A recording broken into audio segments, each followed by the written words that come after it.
for today's story. Minake-over natin si Inay, ginupitan at kinulayan ng buhok. Kaya naman, happy na si Inay, nakatipid pa tayo.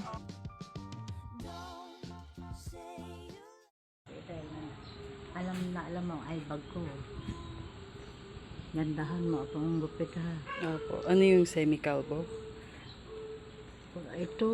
Itong mabilis umaba. Hello daw and heart sabi ni Inay. Ayan, habang ginugupitan ko si Inay, nagkwekwentuhan kami dyan. Naguhuntahan kami tungkol sa buhay-buhay namin. Kaya kung mapapansin ninyo, seryoso yung mukha dyan ni Inay. Ayan, seryoso na yung pinag-uusapan namin dyan. Kaya ganyan na yung mukha niyan. Kaya niloko ko na lang siyang umikot-ikot. Tapos baka naman daw siya yung mahilo kakapaikot ko sa kanya. Pero tuwan-tuwa yan. Ayan na, pakita niyo na, kabila. Kabila po. Yan, sabi ko bukas na yung kalahati. Okay na yan ay, bukas na ulit. Tama ng haba na. Bukas na natin tapusin yung kabilang buhok. Ayan, naisip mo yung ulos-ulos na yan. Ang unang naputay sa akin itong ganyan. Bukas na ito, Inay. Galit. Ako nakakuha sa Inay. Ay edad na ang puti, hindi pa masyadong marami. Tingin nga. Oo nga. Ilan taong ka na, Nay? Bilangin mo. Baka magkamali. Ako nakakahiya naman. 19 ano ka ba? 52. 1952? Yes. Oh, 70 plus ka na. Mga 73? 73. Ay pagdating ng September, 74 na. Matanda na talaga ako. Pero wala tayong magagawa. Gusto ko man takluban ng time ko, walang magagawa. Napasok kasi ang buhok ko nangangati. Akala ko lagi lang lang. Okay lang. May nakita na ba silang gupit na ganyan? Baka gusto nila, magpauso ako. Ayos. Kaganda naman ng aking lola. Kaya nung ako'y bata-bata pa.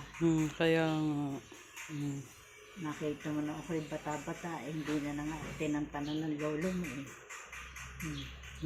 Ako'y bata, si Iladyo. Laglag ang brief niya sa akin. Lalo na si Watley. Kaya niya lumakad ng hubot-hubad. Laglag.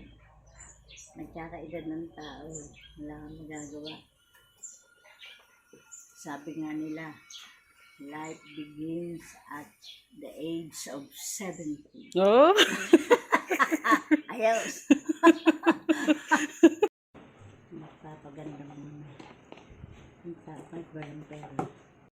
At pagkatas kong gupitan ng Inay at maghuntahan, ayan, ready ko na tong pangkulay sa buhok. So, minix ko lang to. Ito yung mga tira namin nung binili ko nung last time. So, ayan. Toothbrush na lang yung gamit ko kasi wala akong, yung brush. Naiwan ko kasi sa bahay. So, suklay at saka toothbrush na lang. Yung ginamit ko, pwede rin naman yan. So, ayan. Kinulayan ko na si Lola. Yan kasi yung favorite color niya sa buhok. O, diba? Tapos seryoso na naman siya dyan sa aming pinag-uusapan. Seryoso na naman yung mukha niya dyan. I-make sure ko daw na lahat daw may kulay at baka daw may maiwang puti. So, ayan. Binalik-balik ko pa yung buhok niya. Itinaas ko pa, tas inaplayan ko ulit ng pangkulay para sigurado talaga na lahat may kulay. At kung hindi, nako, mapapagalitan tayo. Magagalit pa sa atin. Ayan, pinaikot ko siya ulit. Konti lang daw, dapat daw dagdagan ko pa daw. Yan, di pa nga tapos Inay, ka-reklamador naman. Ikot ka na lang ulit. Nagagalit na siya dyan, baka daw siya'y malulo. Ayan. Diba? Masaya na yan kasi patapos na ang kanyang buhok. Diba? Kabilis naman magbago ng mood eh. Masaya tas biglang magagalit. O, tas ngayon masaya na naman siya. Sino na, sasabihin naman ni mama mo sa kanya, kawawa naman ang ina. Ito pa, lilinisin namin. Ito pa, lilinisin namin. Ano pala nalilinis. Ito, lilinisin namin, kugunan. Hindi namin alam kung may ahas dito. Tara namin, para makatapos dito. Sinabi, ito na palang suot ko. Okay lang yan.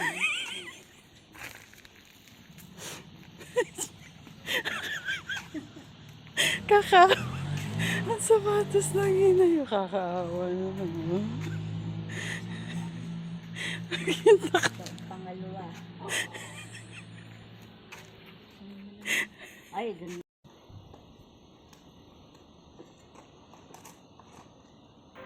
Yung kaninang lote, ipakita ko daw yun kina mama kasi akala ng lola yun yung lilinisin naming lote. Nag-part-time kasi kami. Hindi niya alam ito ang aming lilinisin. So pagkatapos naming mag-part-time, naligo siya. Tas ayan, pahinga na. Sabi ko, smile muna. Pakita mo ang bago mong gupit. Bagay naman oh.